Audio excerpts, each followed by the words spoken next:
오늘 함께 보실 하나님의 말씀은 출애굽기 12장 14절 말씀입니다. 출애굽기 12장 14절 말씀, 구약성경 99면에 있습니다. 출애굽기 12장 14절 다 찾으셨으면 함께 합독하도록 하겠습니다.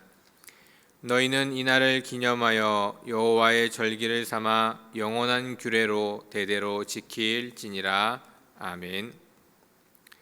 오늘 본문의 말씀은 이스라엘 백성들이 애굽을 떠난 이후에 하나님께서 지키라고 하신 기념의 날을 이야기합니다. 바로 그 날이 우리가 잘 알고 있는 유월절입니다. 이스라엘 백성들에게 있어 유월절은 대단히 중요한 날입니다. 그 의미가 크고 그들이 반드시 기억해야 할 날이기도 합니다. 출애굽기에서 보면 이스라엘 백성은 430년 동안 애굽의 노예로, 애굽의 포로로 있었다라고 이야기합니다. 430년의 시간은 결코 짧은 시간이 아닙니다. 그 대를 거쳐도 그 당시 때대로 본다면 적어도 4대에서 5대 정도, 즉 그 이상의 조상들을 지나야만이 흘러가는 시간입니다.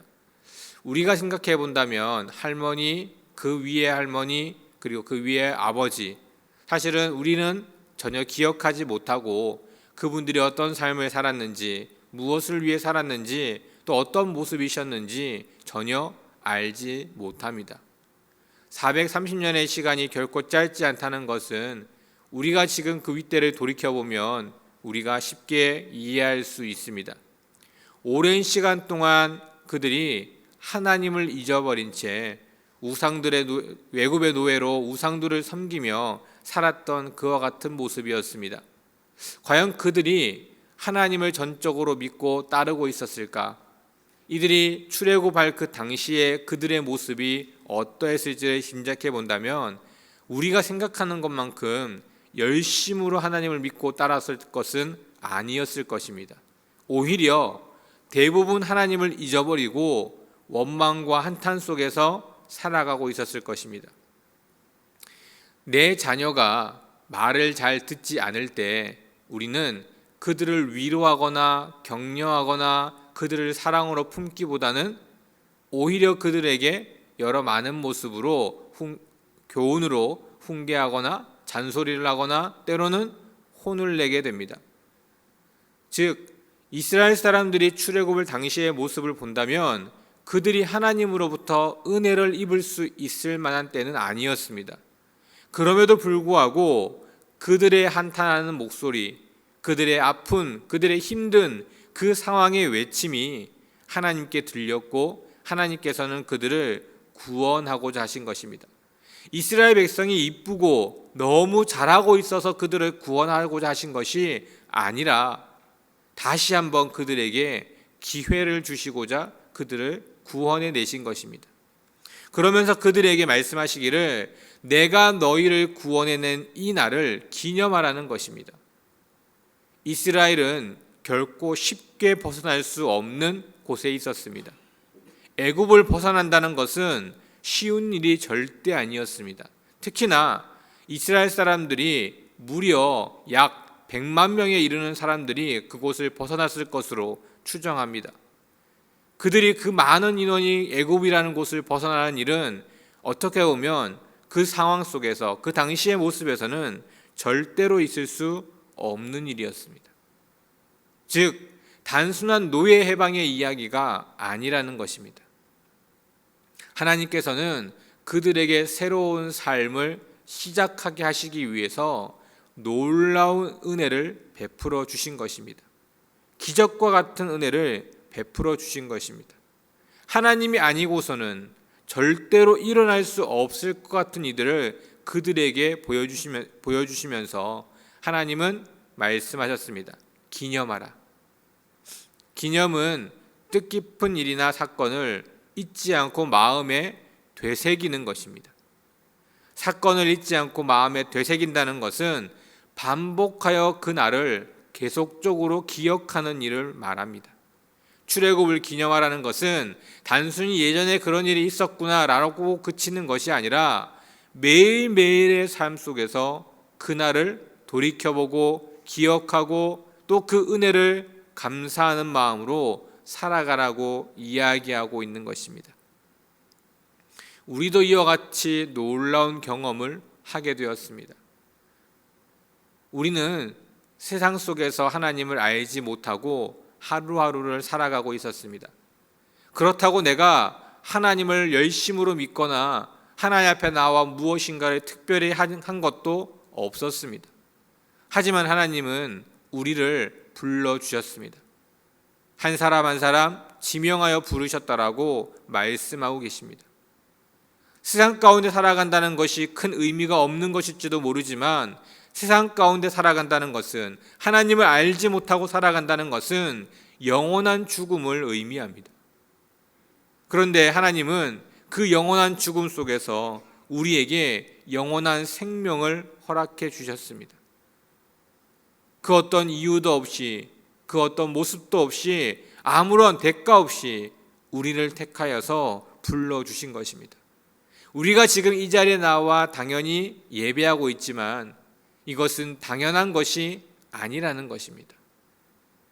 내가 세상 속에 있다가 하나님을 알게 된 것이 우연이 아니라는 것입니다. 쉽게 믿을 수 있는 것은 더더욱 아닙니다. 우리가 수많은 사람들에게 하나님을 전하고 예수님에 대한 이야기를 하고 있지만 그 중에 하나님을 믿는 사람들은 극히 드뭅니다. 우리가 VIP 전도 축제를 통해서 100여 명의 사람이 저희 교회를 찾았습니다. 하지만 그 중에 등록한 사람은 극히 일부입니다. 또한 그 중에 정말 하나님을 열심으로 믿고 하나님께 나오는 이들 또한 더 적을지도 모릅니다. 바꿔 말하면 하나님을 믿는 것, 하나님께로 나아올 수 있는 것이 그렇게 쉬운 일이 아니라는 것입니다. 그렇게 우리는 그 은혜를 기억해야 하는 것입니다. 하나님이 나를 불러주시고 이 자리에 나와 예배하게 하시며 하나님을 믿음으로 울부짖을 수 있는 은혜를 주신 것이 우리에게는 상상할 수 없는 기적과 같은 일입니다. 그렇기에 우리를 불러주신 하나님, 우리를 구원해 주신 그 하나님을 우리는 날마다 기억해야 합니다. 마음에 새기고 또 새김으로 잊지 않기 위해서 그 은혜를 날마다 떠올려야 합니다. 이 은혜는 단순한 은혜를 넘어서 우리가 상상할 수 없는 기적과 같은 일이기 때문입니다. 하나님의 자녀로서 새로운 삶을 시작할 수 있도록 우리는 은혜를 입은 것입니다. 그리고 이 은혜는 단순히 내가 교회에 나오지 않다가 교회에 나오거나 하나님을 믿지 않다가 하나님을 믿는다는 개념이 아니라 영원한 죽음에 이르렀던 우리가 영원한 생명에 이르는 놀라운 일이기 때문입니다. 그러기에 그 은혜를 기억하고 날마다 감사함으로 하나님 앞으로 나아와야 하는 것입니다. 이 땅에서의 삶이 힘들고 어렵기 때문에 하나님을 저버린다면 그것은 어리석은 일입니다. 내가 영원한 생명을 얻은 그 이유 하나만으로도 우리는 이곳으로 나올 수 있는 충분한 이유가 있는 것입니다. 그것만으로도 우리는 이미 놀라운 기적과 같은 은혜를 힘입은 사람들이기 때문입니다. 하나님의 은혜를 날마다 기억하고 그 하나님의 은혜에 날마다 감사하는 것이 바로 우리의 삶인 것입니다. 이 땅에서 이루어지는 좋은 일, 그 은혜를 말하는 것이 아니라 이미 택함 받음으로 하나님을 알게 되었고 하나님을 믿게 되었고 또 영원한 생명을 얻었다는 그 사실, 그것 하나만으로도 우리는 이 땅에서 누릴 수 없는 평생의 은혜를 입은 것입니다. 그러기에 평생 하나님 앞에 나와 감사하며 살아가는 것입니다. 그래서 격언을 이렇게 한번 적어보았습니다. 하나님의 은혜를 기념하는 것은 감사하는 삶으로 보답하는 것이다. 우리의 삶이 항상 하나님께 나아와 보답함으로 그 감사함을 누릴 수 있는 그와 같은 삶이 되어지기를 주님의 이름으로 축원드립니다. 기도하겠습니다. 하나님 감사합니다. 하나님의 은혜 가운데 불러주셨고 그 은혜를 깨닫게 하신 하나님, 그 어떤 것도 우리 이 은혜를 저버릴 수 없고 그 어떤 것도 이 은혜보다 클 수 없음을 날마다 깨닫게 하여 주시옵소서. 영원한 생명을 얻은 놀라운 기적과 같은 은혜가 내 마음껏 날마다 감격이 되게 하시고 하나님께로 나와 날마다 그 은혜에 보답하고자 하는 감사한 마음으로 나올 수 있는 우리의 삶이 되게 하여 주시옵소서. 날마다 그 은혜를 되새기게 하시고 기념하게 하셔서 그 은혜를 풍족히 누릴 수 있는 우리의 삶이 되게 하여 주시옵소서. 모든 말씀 예수 그리스도의 이름으로 간절히 기도드립니다. 아멘.